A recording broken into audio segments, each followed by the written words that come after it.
the voices were talking to me. You need to make a sacrifice or we're going to come and get you. You need to do it. He was aggressive, threatening and dangerous. He did have a weird, dark sense of humour. He was a little bit different to most of the other kids. What drove him to commit these heinous acts that would forever scar a town and its residents? There was a lot of gangs, there was a lot of violence, a lot of abuse. Was it as a result of nature or nurture? Or a combination of both? In today's video, we will explore the case of James Fairweather, a 15-year-old boy who fatally ended the lives of two people in Colchester, Essex in 2014. On the cold night of March 29, 2014, the residents of Colchester Castle Park were shattered when the lifeless body of James Atfield, a 33-year-old father of 5, was discovered. He had suffered multiple injuries from a knife. The day Jim died is the day I died. He was found lying on the grass in Colchester's Castle Park with a total of 102 jab wounds. Just 3 months later, on June 17th, another horrific crime took place. Nahid Al-Amina, 31-year-old Saudi student of the University of Essex, was walking to the campus along the Salary Brook Trail when she was ambushed and attacked by the same killer. He came from behind and launched his knife attack on her. She had sustained 16 injuries on various parts of her body. She sadly succumbed to the injuries a few moments later. At this point, the town of Colchester was gripped by fear and panic. The whole community were just scared to go out. As the police launched a massive manhunt for the serial killer, they interviewed dozens of suspects and followed hundreds of leads, but none led to the culprit. But 11 months later, on May 27, 2015, a dog walker spotted someone hiding in the bushes near the site of Nahid's murder. She said that she saw pure evil in his eyes. He was said to be wearing a latex glove with a knife in hand and laying in wait for the next victim. In a shocking twist, the person responsible for these heinous crimes was a 15-year-old schoolboy, James Fairweather. He was a deeply disturbed young man. James Fairweather was born on August 5th, 1998 in Colchester, Essex. He came from a close-knit family of a father, a mother, and a younger sibling. The Fairweathers appeared to be an average middle-class, loving family. James attended Colchester Academy, a high school town, and his early years were, for the most part, typical of any child growing up in a quiet English town. And nothing about him particularly stood out, certainly to his peers and those that knew him. He was described by his teachers as a quiet and polite student who had no history of violence or aggression. A school report taken when he was just 6 years old described him as well-behaved and sensitive to the needs of others. James, as a young teenager, was a good boy. He attended school, he had good attendance. We have school newsletters praising him for that. As a child, James had the same interests as many kids his age. He enjoyed playing video games, playing with action figures, drawing, and he also had an interest in darts. But while in school, James became the target of bullies, who saw him as an easy victim. He was bullied for his prominent ears and his dyslexia, which was not diagnosed until he was detained. He suffered from low self-esteem and social anxiety, and felt isolated and rejected by his peers. He also had a difficult relationship with his parents, who he felt were too strict and controlling. As a result, he resented their religious beliefs and their expectations of him. One fateful day, the torment became too much for James to bear. He had been pushed to his limits, and this turned him from a victim into a perpetrator, as he retaliated against one of his bullies. It's absolutely certain that the bullying had an impact on him. The impact of bullying on any young person is really quite devastating, and it has long-term damaging effects on them. James's transformation was not unusual for a child suffering from relentless bullying. It's a desperate attempt to regain control and find himself. It has effects on their personality, it has effects on their mental health, that they feel low in mood, it has effect on their confidence as they develop into an adult. So it's devastating what can happen to a child. His family struggled to understand the changes in their once vibrant son. He had become increasingly isolated, spending most of his time alone in his room. It was during these solitary moments that James developed a chilling obsession for true crime stories and serial killers. He started reading books about prominent monsters like Jack the Ripper, the Zodiac Killer, and Ted Bundy. He researched online for methods of taking someone's life and disposing of bodies. He also collected knives and other weapons, which he hid in his bedroom. His once bright bedroom became a shrine to darkness, adorned with sinister artwork and clippings of infamous murderers. James's behavior grew increasingly alarming. He started to exhibit signs of mental distress, often talking about violence and death. His school began to take notice of his strange behavior and attitude toward his teachers and peers. They were creeped out by his disturbing drawings and unsettling comments. He did have a weird, dark sense of humour. He was a little bit different to most of the other kids. As James's obsession with serial killers deepened, so did his weird behavior. He began to exhibit red flags such as violent fantasies and impulses. He claimed that he started hearing voices in his head when he was just 10 years old, telling him to take people's lives. The voices are talking to me. You need to make a sacrifice or we're going to come and get you. You need to do it. He felt an urge to fatally harm animals and humans whenever he saw the red human fluid or knives. He even told his teacher and his classmates that he wanted to be a killer when he grew up. He had told teachers that when he grew up, he wanted to be a murderer. He had told everyone in the school that he was going to bring a knife into school and carry out a murder. But I guess no one took him seriously. Fairweather's violent tendencies escalated in 2013 when he was both badly affected by the death of his grandmother, whom he was close to. He became more depressed and withdrawn. Certainly after the death of his grandmother, he seemed to become a bit more violent and engaging negatively with his peers at school. He also started getting into trouble with his parents and teachers. He started to skip school and hang out in parks and woods. He also got involved in petty crimes such as vandalism and robbery. James Fairweather had actually committed a knife-point robbery at the parade of shops close to his home. And that was the first time James had a sense of empowerment because he realized the kind of power violence would give him. In January 2014, he was arrested and jailed after he attempted to steal cigars at a local shop at knife point. He was sentenced to a year's supervision. It was during this supervisory period that James would sneak out of his parents' house to commit his first murder, and his victim was 33-year-old James Atfield. James Atfield, who was fondly called Jim by his family and close friends, was described as gentle and loving. He had a big heart and a bright smile. Smashing smile, cheeky grin, just all round funny guy, really. He loved his family more than anything and always made them laugh with his jokes. He always had a little joke on hand and things like that. He loved his karaoke. His mother was proud of him for growing up into such a polite and happy young man. His sister Jo, who was younger than him, remembered how they used to ride his chopper bike together and how he would tease her by pushing her off. He used to get on his chopper bike and he used to race around with me on the back and stick his bum out so I'd fall off. So yeah, it was a good childhood. Jim was a prankster and a joker, even as a child. As of 2014, Jim was a typical UK man in his 30s who enjoyed going to the bar and singing karaoke when drunk. He knew how to have fun and make friends wherever he went. Jim was the life of the party and everyone wanted to be near him.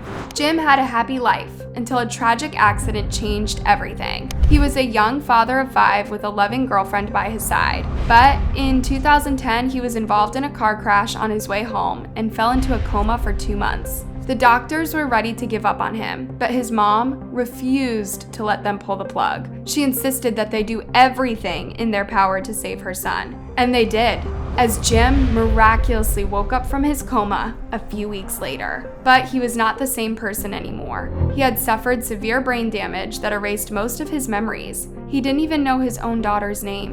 He had to be told every day that he had children. Jim's accident couldn't have come at a worse time. He was with his girlfriend, who was also the mother of his 5 children. She was devastated by what had happened to him, and he needed constant care. He depended on his girlfriend for everything, from taking his pills to dressing, and she also had to juggle the responsibilities of raising their 5 kids. It was a lot of pressure on their relationship, but Jim still had his charm and his humor. He still loved her and made her laugh. However, His girlfriend could not take the stress anymore, and she could not watch their kids go through the trauma of growing up around a father who didn't recognize them. So she decided to move away with the kids. From that point on, Jim started staying with one of his female friends named Lou. She was an older woman who knew him from the town. She had some health problems that made her weak, she needed a crutch to walk, and she appreciated Jim's help with the chores. Being around her helped him with his recovery process and getting back his life to normal. However, on the night of March 29, 2014, Jim had made plans to meet with his sister, but later canceled for some strange reason that he didn't make known to her. I was due to meet Jim that night, but he cancelled. I don't know why. I remember actually messaging him and saying how upset I was. I wish I hadn't now, because I'll see what happened to him that night. I can never take those words back. But he went on a night by himself at the River Lodge pub in Colchester, where he was seen on CCTV drinking and talking to other customers. Jim Atfield had been on a night out in Colchester. As he often did, he went for a few drinks by himself and he was making his way home. He left the pub at around 10:09 p.m. and walked toward Castle Park, a nearby green space. He probably decided to lie down on the grass and rest for a while after having too much to drink that night, but unfortunately he dozed off. Obviously must have dozed off at some point during the evening, and then that's when he got attacked. Attacked by 15-year-old James Fairweather. This vulnerable, slumbering person was then set upon for no apparent reason and with no motive and violently killed. Fairweather had fatally inflicted a total of 102 deep wounds on Jim before leaving him to die. The injuries were too gruesome to describe. Jim was not found until around 5:45 a.m. the next morning, when a passerby found him clinging to life. Jim was actually still alive when he was found. He must have laid there in pain and just him to death. It's the sort of thing you really don't want to imagine, let alone live. Paramedics arrived shortly, and they tried their best to save him. But unfortunately, he succumbed to his wounds moments later. The town was plunged into fear and chaos when the news of the brutal murder broke out.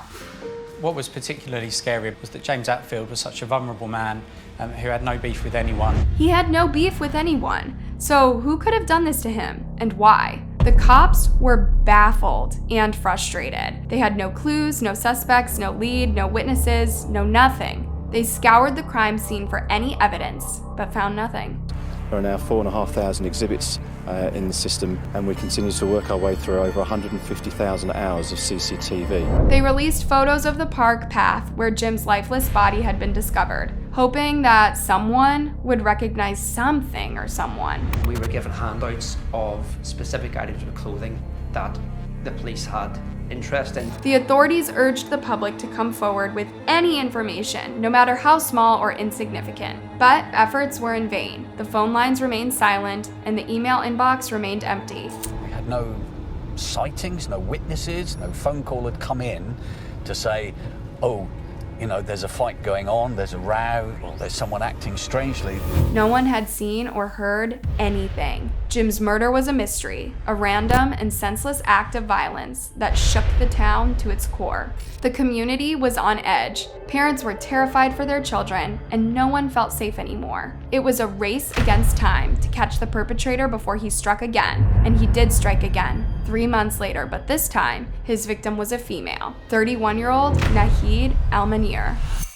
Nahid Al-Manir had come to Colchester from Saudi Arabia with the dream of pursuing her PhD in microbiology. She was a university lecturer at Al Yof University, and she wanted to improve her English skills at the Wivenhoe Park campus. She shared a home with her brother, who was also a student, and her chaperone. She always walked to and from the university with her brother, and people were wondering why on that particular day had she walked by herself. If her brother had walked with her on that day as he usually did, maybe she would have lived. Nahid was described as a gentle and kind-hearted woman who always treated others with respect and compassion. She never caused any kind of trouble or conflict. She just focused on her studies and her faith. Nahid was a remarkable and gentle person who was loved for her kind and caring nature.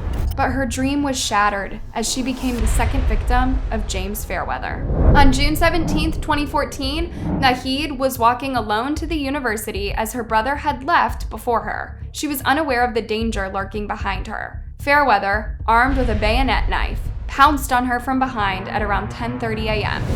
He came from behind and launched his knife attack on her. That attack would leave Nahid with multiple fatal injuries, including 30 jab wounds. The murder of Nahid Al-Manir sent shockwaves through the community of Colchester. The family had been left devastated by the terrible murder of Nahid. The town was already reeling from the killing of James Atfield, and now another innocent life had been taken in a similar manner. The contrast between the two victims added to the horror and confusion. There was Atfield, who was just a local Englishman living a normal life on the streets of Colchester. And then was Nahid, a foreign Islamic woman and a university don who had come to Colchester to study English to help further her career. But then there was also a striking similarity in the two attacks. The perpetrator left a deep mark in both of their eyes. This made people think that the cases were linked, possibly carried by the same person, but there was no further evidence to prove this. However, in the case of Nahid, some people wondered if her murder was racially or religiously motivated. Well, that could have been the case for her, but not for Jim, who was an Englishman. The authorities were baffled by the randomness and brutality of both attacks. They had no evidence, no motive, no connection between the victims. They knew they were looking for someone who had a history of using knives, so they checked their records and interviewed everyone who fit the profile, including Fairweather. But he had an alibi. His mother said he was at home alone when the crimes happened. She believed him, and so did the authorities. They had no reason to suspect him. He was just a quiet and shy teenager who liked video games. We've taken over 1,300 statements, spoken to over 950 witnesses. Meanwhile, the town lived in fear and uncertainty for a year as the cops struggled to find any leads or suspects. The whole community were just scared to go out because nobody knew who the person was that done it. However, a witness came forward to say that he had seen someone running away from the murder scene on the day of the crime. He described the person to the officers and said he was wearing a long Italian designer jacket. What's distinctive about this man is the jacket he's described as wearing. At the time, it described us as an Italian designer jacket, so we ran that extensively. This new break in the case was publicized, and this would then lead to a breakthrough in the case on May 16, 2015, when a woman made a frantic call to the emergency line. Essex Police Control Room. Hi, I wonder if you can help me. I'm actually on the Salary Brook, the Longridge end of the trail, where that murder was last year. She had spotted someone hiding behind a bush near the spot where Nahid had been attacked. And there's a very suspicious guy down there who's just standing there. He's got a jacket that looks very similar to what was all over the paper and everything. The officers rushed down to the scene, but before they got there, he had vanished. But they kept looking and searching the whole area, and guess who they found hiding in the bush? 15-year-old James Fairweather. Statistically speaking, this type of crime would be carried out by an adult. So when we find out that it's actually been carried out by a 15-year-old schoolboy, that makes this shocking. He was wearing the same black Italian jacket, black latex gloves, and had a lock knife in his pocket. So the officers took him into custody, but not for murder. So the police attended and arrested him, initially on suspicion of possession of a bladed article. However, when they interrogated him about his possession of the knife, he shockingly confessed to the two murders. And I saw him, it was laying on the grass, like that, it was like just fast asleep, where he was drunk. Then he went up to him, stood over, and then... First there. I've done it a few times. While I was doing that, my voices were laughing and laughing and laughing louder and louder. What was frightening was how emotionless, unmoved, and calm James was in describing what he had done. There's almost a complete detachment from what he's saying and from what he's describing. He went on and on, giving the chilling account of how he took James Atfield's life and Nahid Al-Manir, saying that he heard a voice telling him to do it. Some voices were talking to me. You need to make a sacrifice or we're going to come and get you. You need to do it. And he did it.